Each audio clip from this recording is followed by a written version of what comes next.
This is the Armstrong and Getty Show. I'm Jack Armstrong. He's Joe Getty.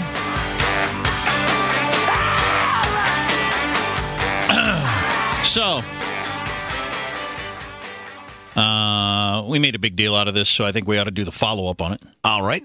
1 week after Governor Arnold Schwarzenegger commuted the prison sentence of the son of former Assembly Speaker Fabio Nunez in the stabbing death of a San Diego college student, the victim's father said he plans to take legal action for not having been notified before this happened. That's in the backdrop of what we found out yesterday. The family got a letter from Arnold Schwarzenegger apologizing. What is Arnold Schwarzenegger apologizing for? If you remember, on January 2nd, his last day in office, Arnold Schwarzenegger cut the prison sentence of Esteban Nunez from 16 years to 7.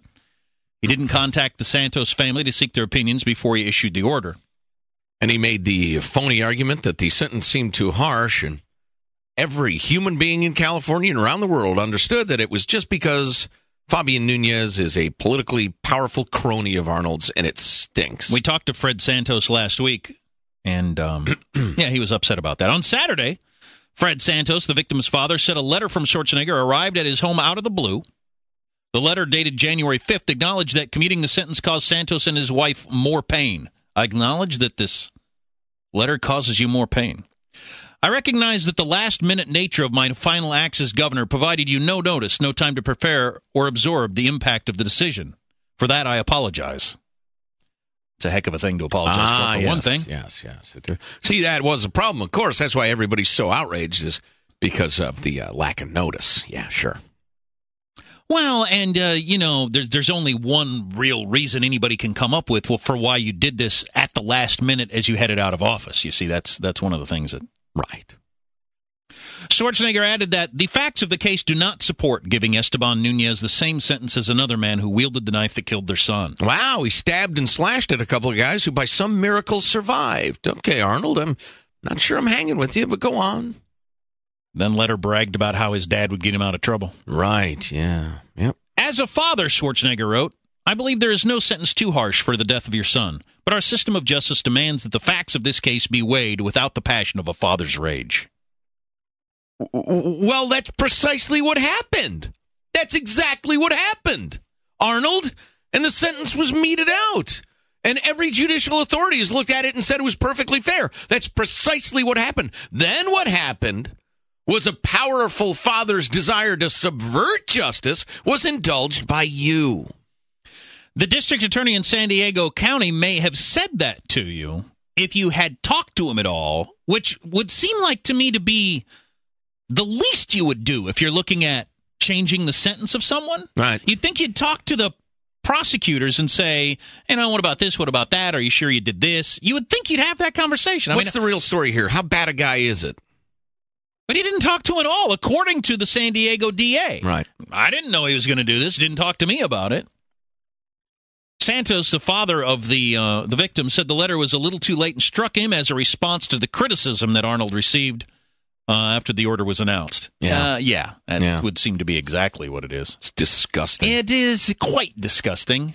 And the only good thing that comes out of this is it got the story back in the media again to all remind us all that the last second Arnold changed the sentence of certainly a murder-intended scumbag for no good reason that anybody can come up with. Right. Nobody's happy with this decision. Well, everybody knows the reason. I mean, I haven't even heard an attempt to defend it by anybody but Arnold and Fabian Nunez.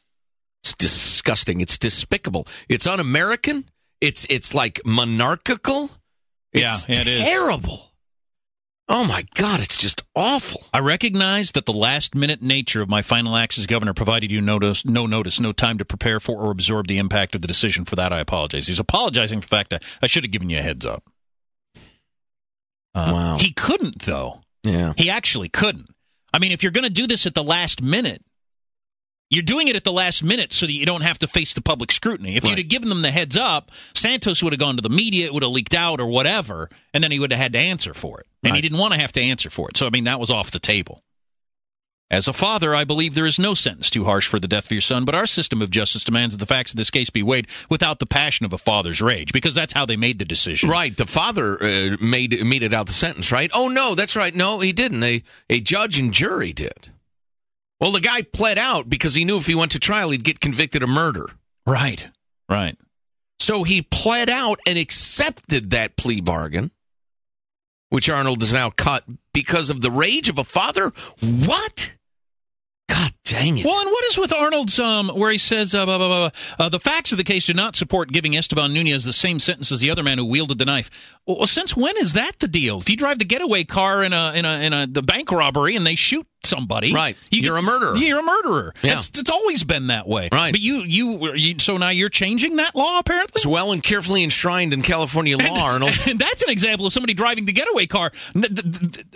Esteban Nunez was wielding a knife and stabbing people trying to kill them. Right. And just for whatever reason, the people he stabbed apparently didn't die. Yeah, just missed the arteries. How in the hell does he not deserve the same sentence? Sat there getting drunk and stoned saying, we're going to show them how we do it in Sacktown. We're going to F some people up. And then afterwards, don't worry about it. My dad will get us out of this. Right. Good job, Arnold. Well, that's a tough one to take. God dang it. I'd say there needs to be some sort of really serious sanction against Arnold.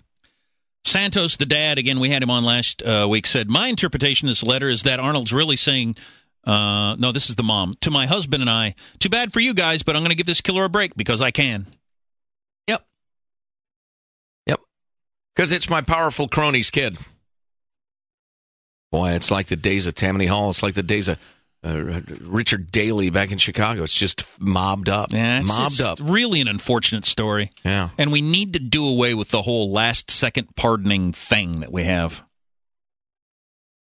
Unless there's a good, sound argument for continuing to have presidents and governors leave office and pardon friends at the last second, we need to do away with this. Do it 6 months before. Yeah. Take the scrutiny. You still have the power.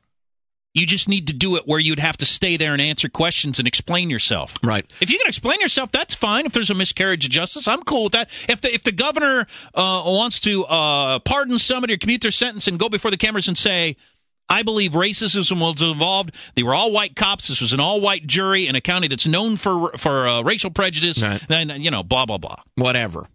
Sure. Yeah. Every system of justice, practically every philosophy it's ever taken hold in human history says something to the effect of your true morality is what you do when no one is watching. Or, you could twist that a little bit and say when nobody can do anything about it. And we saw what Arnold did. It's despicable. That's a rough one. Yeah, it is. Yeah, it is. Wow. Why do you think he sent the letter? In a horribly guilty conscience, you think? Disgusting and ineffective effort to calm this all down. So I think he's feeling the heat. It's funny, I just opened an envelope yesterday because I'm slow to open my mail from Arnold Schwarzenegger to us, signed by Arnold Schwarzenegger. Yeah. Thanking us for a thing that we were involved with. Very nice event. But you're dead to me, Arnold. Yeah. That's a rough one to explain. I mean, it's just, I don't think you can explain it. The explanation is not, there is an explanation, but it's not very pretty. Well, it's rock solid. It's just despicable. Anyway, thought we would bring you that. That's cheery. Yeah. And like these things, it'll be forgotten more or less, and it'll go away, and then that's why they do these pardons at the last second, because you get away with them. Sorry to bring that up. No, it's okay. It's okay. I'm glad you did.